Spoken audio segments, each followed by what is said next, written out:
All right, let's do this. We're gonna try a nice little voiceover video.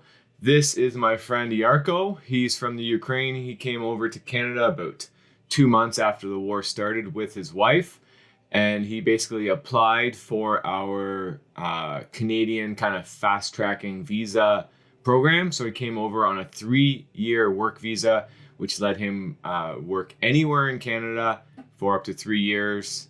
What happens when the 3 years is over? We don't exactly know yet. Obviously, that's going to have a lot to do with what happens back in his own country.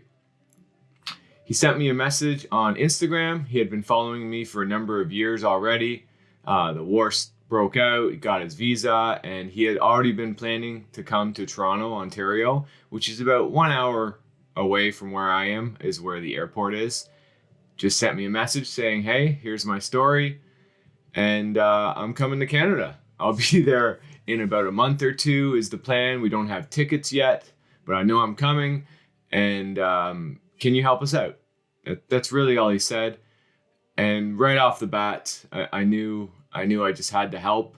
And fortunately, we're in a situation here where we do have a basement apartment in my dad's house, which nobody was staying in at the time. And I own a woodworking business, and I actually needed a little bit of help. I was pretty busy. Lately, we don't have any more employees on the furniture side of my business, so I'm a little overwhelmed with how well my sawmill company is keeping me busy. And the furniture orders are still coming in. Not as strong as they used to be, but definitely still coming in, and definitely a little bit much for one person. So Yarko actually came in at a perfect time. So I said, come on over to Canada. We'll help you out a couple months on the rent, get situated, and once you got a steady paycheck and that kind of stuff, we'll figure things out from there. Yarko's been an amazing, valuable resource. Really, really great human being. It's very insightful. Also, hearing right from his mouth, kind of what's going on in his country, what his country's like. I think everyone in the world now has heard about Ukraine. Maybe you didn't care too much about it before the full scale war. Maybe you don't care too much about it even after the full scale war. But I do. I have Ukrainian heritage. My grandparents are Ukrainian. They were born in Canada, but their parents were born in Ukraine, and they came over and settled here in Canada. So I have some ties. I'm a little bit of bias, I'm sure, but it was kind of interesting being able to hear about what his country's like, and hopefully we'll be able to travel there one day once things get sorted out. So let's get to the woodworking, eh? That's enough of the history. Let's talk about this beautiful table that we're creating. We kind of just did all the normal basic stuff that you need to do in woodworking. You need to surface your lumber flat, square, smooth. So we did that through our jointer planer. And then we typically go through the 52-inch wide planer sander, which is what Yarko did. He then cut it all to size using the track saw, and kind of picked out all the loose debris with a wire wheel or a chisel and a little pick and an air gun and all that kind of thing. From there, we're going to prep our form, and we love using these solid 100% HDPE forms. They're completely reusable, no silicone. Hey, there I am. Man, I move fast, folks. These forms, they're completely reusable. This is a 4x8, so 4 foot by 8 foot large size, I guess, of a form. So you can add 2 walls to it, and you can kind of create any size within that size. You don't have to worry about any leaks. We got silicone a little bit on the walls that we add, but we don't kind of get a form for every single table size that we always do. Every one seems to be a little bit different. So it's easier going with this larger form, using 2 of the sides, and you're good to go. We do a coffee table workshop though, that we have specific 2 foot by 4 foot forms, and we reuse those ones month in, month out, and we don't add any sides to it. But this just shows you that you can get one larger form and then break it down into multiple smaller sizes. This way too, if you do have a little leak that goes through these 2 walls, it's still going to be fully contained in this form. So it's not going to be on your tools, it's not going to be on your floor, it's not going to be on your assembly bench or anything like that. So it's super handy. So next up, I think you all know what we need to do next is mix the epoxy. Here we're actually using Squid epoxy, which is also created by the company called Chemtech. Both of them are a Canadian company out of Quebec. We're now using product from Ice Epoxy, which, what do you know, is another epoxy company out of Quebec. There's a bunch of them. Quebec is a province here in our country, Canada, if you didn't know that. And of course, most epoxies are a 2-to-1 mixture. So in this situation, we don't do too much measuring. We'll typically just dump in, olive A, olive B. We know we're measured correctly. And we like to use a drill mixer, and we're just getting the color there, exactly what the customer wanted. We would have done some samples for the customer and shown them some pictures. We use a clear cup, and then we'll scoop the epoxy out of that pail to the thickness of the finished table. That way it's going to give us a really good, accurate representation of the color that we're going to get in the end. Now this is Yarko's first time pouring this much epoxy, that's for sure. He did tell me, back in Ukraine, he used epoxy very little bit, but usually just to fill some little bit defects here and there. He was a self-employed woodworker for, I think, about 5 years, somewhere around there. So he had his own shop, I believe in his basement of a house where he lived. And he created a lot of cabinetry work. He does have his own YouTube channel, and he has his own Instagram as well. Now, he created this video, so this video is on his channel. You can watch it if you don't want to listen to my voice. He's got just music on the whole video, so you can listen to it there. Now, when we do a pour like this, you can see this wood's pretty gnarly. So what we like to do is mix up enough epoxy that we're going to have a little bit on top of the entire surface of this tabletop. That way, if we get anything floating up and out of it, or any bubbles being created that we want, they're going to come up and out of the wood. If you've never done this type of thing, wood floats. You might know that, but you might not expect that when you're doing this type of thing here, it's going to start floating in the epoxy. So we have those black rails. That's actually C-channel that we use in the undersides of tables, typically slab tables, just to give us a little insurance over the years to help keep them flat. But I also have a set that I will put across my assembly bench here, and you can see we have some wooden blocks, and that has a sheathing tape on it called tuck tape. That tape doesn't stick to forms.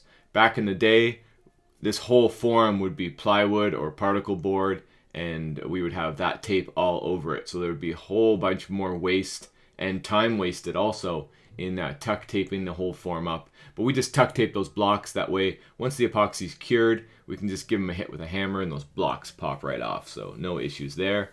Now we're getting somewhere. I don't know if this is the third pail or fourth pail. Each kit that we mix is about 3 gallons.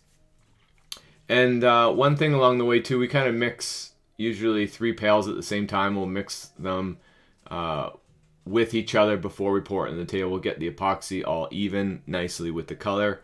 But doing it this way also, we can adjust the color as we go. If we feel like it's a little too blue or a little too transparent, we can still play with it, and depending on the mixture of epoxy that we're going to be doing.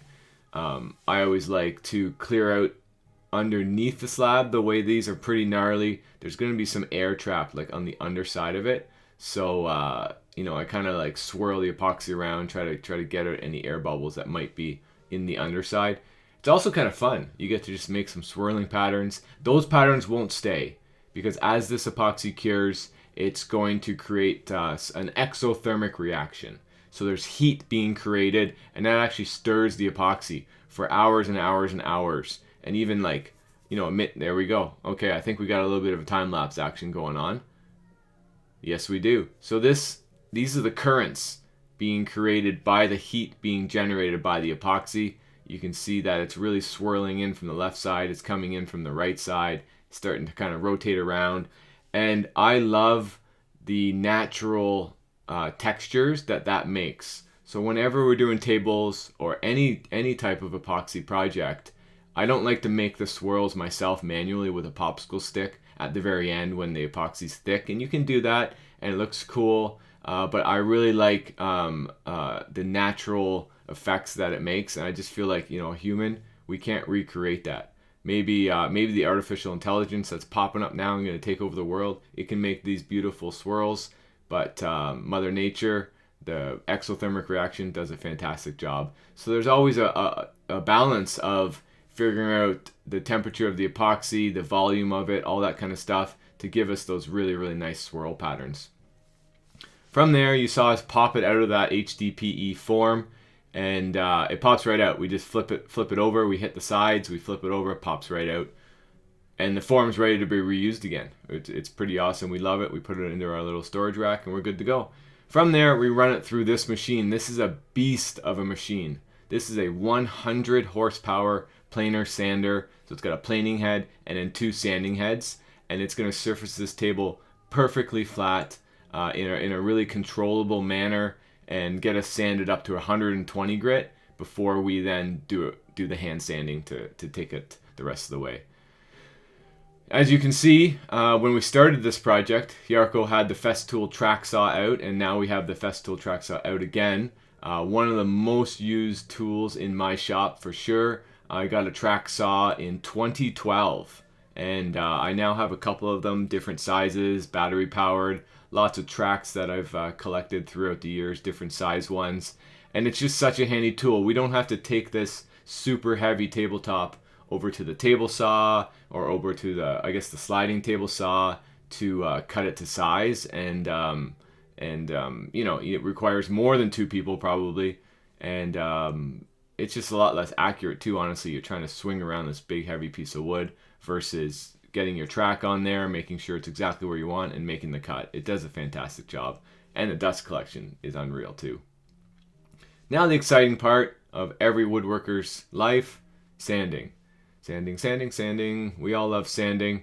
I love putting in the headphones, listening to my favorite podcasts, listening to some music, and just getting to it. I enjoy the process. You get to see the wood grain come alive. You've put all this hard work into creating this piece of artwork, really. I know it's a table, and it's going to be used as a table, but it's also a functional piece of artwork. And finally, the oil finish to pop the grain, bring out the look of the epoxy. We're using Odie's oil here. It's a very popular finish that we use. We really, really like it. Fully food safe, no chemicals involved in it.